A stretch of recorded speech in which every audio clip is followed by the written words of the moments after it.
Arts आरो science फरायग्राफोरनि थाखाय मोजां खौरां। 2022-2023 सोलोंथाइ बोसोरनि थाखाय चिरां जिल्लानि थुक्राझार जे.डि. उइलियाम्स हायार सेकेन्डारि स्कुलाव एच.एस.एल.सि. आनजाद उथ्रिसारफोरनि हायार सेकेन्डारि सेथि बोसोर थाखोनि थाखाय मुं थिसननाया सोलिगासिनो दं।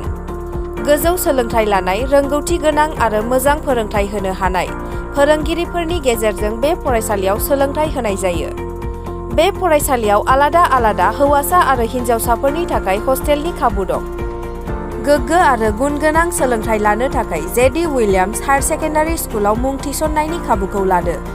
आबुङै मोनथिनो थाखाय जानबुं नम्बराव खौरां ला 99577172276 97065045570 93657590885।